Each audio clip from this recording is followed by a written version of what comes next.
All right, so one of the things that we're going to do today, this will be a short video. The full-size Jeeps had the spark module and this type of distributor in them for years.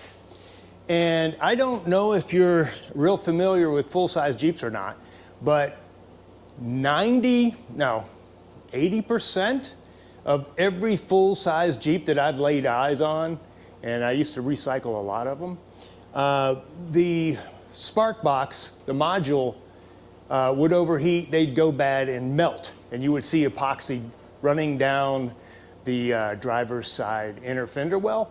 And that's because these things are not reliable, the ignitions are not reliable, and the parts, the replacement parts that you get now are even less so. So I upgrade all my full-size Jeeps to HEI replacements. And yes, I really am a big fan of the cheap Chinese ones. I've been putting these Chinese HEI units in for over 10 years, and I haven't had a failure until just recently. So I've put 3 of them in without issue. They don't burn up the modules, they don't go bad, and the one that did go bad, I believe it was because I flooded it with mud and water and then cleaned it up and tried to make it work, and it worked for a while, and then it finally quit in the Cherokee. But let me show you what's involved and how easy it is. One of the things that you want to do, because the Chinese replacements, when they first came out, they were not exact. And so what you want to do is, you've got a couple measurements, and I actually used to take the AMC distributor gear off and put it on the HEI units just to make sure that they would be a compatible gear. Now you don't really have to worry about it unless it's a brass alloy, but these are steel. These are steel gears that mesh with the gear on the cam. So you want to look at the total depth from where it seats in the manifold, right here, to the total depth of where it plugs into the oil pump. In the past, they were different by as much as 1/8 of an inch.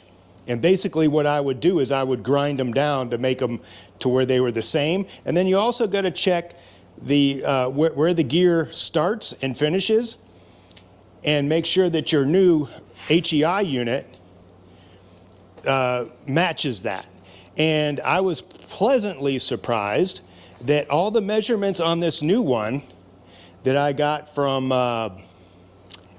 Amazon, paid $100 for it.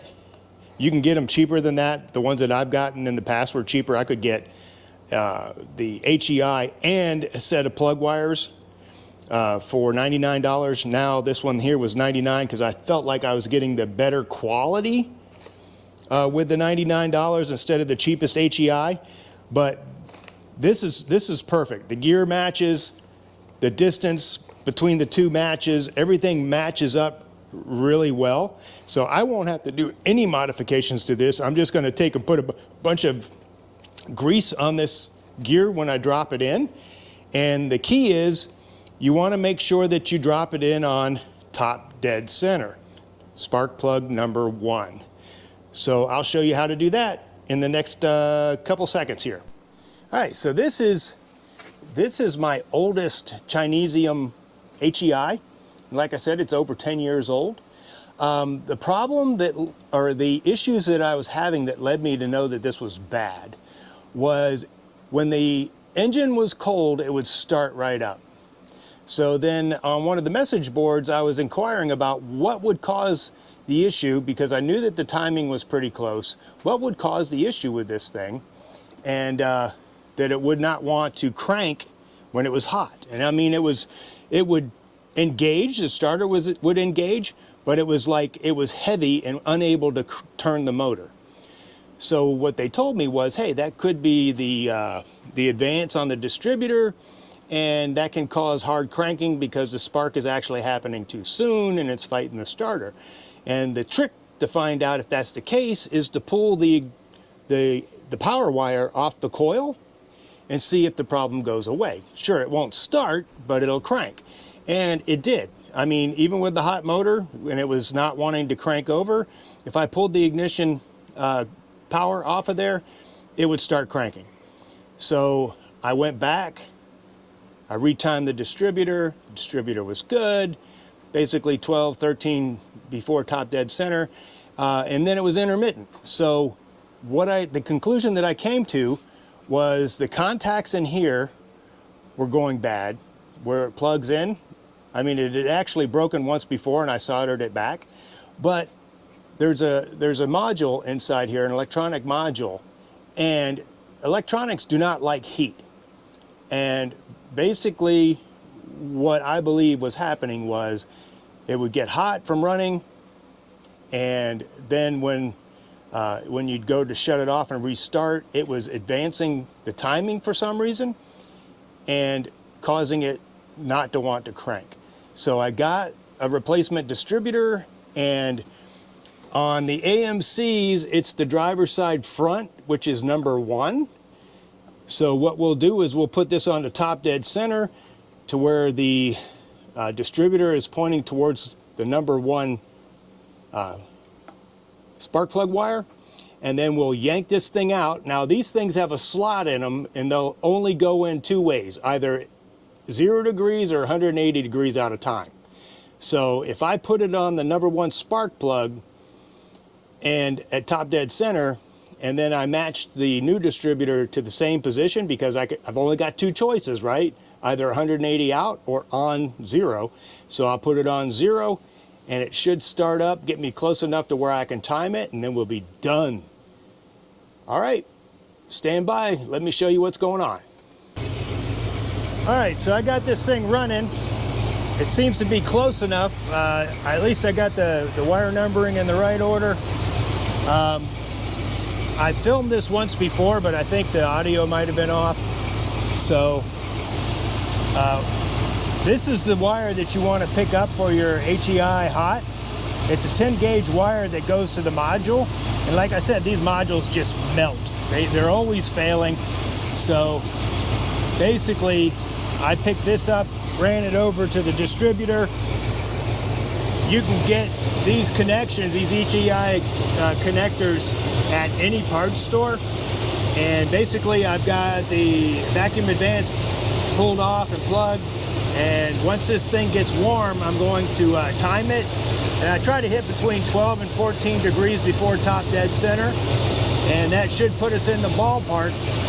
And then once it gets hot, then I can check to make sure that the hot start problem went away. All right. All right, so we got the HEI in there. And one of the things you'll find out is that with the HEIs, the vacuum canister for the Advance, it's kind of tricky. You've got to get it to fit in there without catching the belts, et cetera, et cetera. I have had to take and rotate the plugs in order to get it into the right position where I could time it, et cetera. But it's basically a 1-wire hookup. And just remember, if it's not a Jeep like this one, all you have to do is find a keyed hot. And if you can't find a large enough circuit for a keyed hot, you can always run it through a relay. I would recommend that you go through a heavy duty relay because these do pull quite a few amps. And let's go ahead and start it.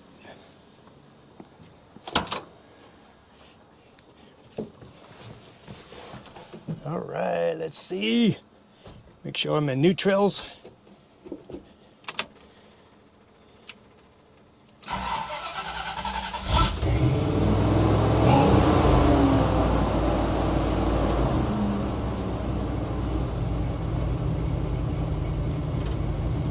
All right, so that's all there is to it.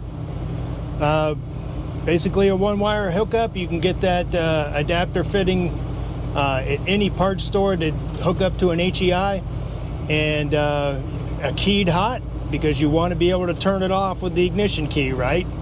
So that's all you need in order to convert your classic or your full-size Jeep over. And with the full-size Jeeps, with that Presto Light spark box, they melt. So for me, that's one of the first things I do, is I don't want to have to deal with that. And actually, by the time you buy a Spark-to-Light box and fiddle-faddle with it and checking your coil and all that other mess, you have almost $100 into the project, and you could have bought an HEI, and then you could just basically install it and forget it. All right, Brock Lawrence out. HEI for your full-size Jeep.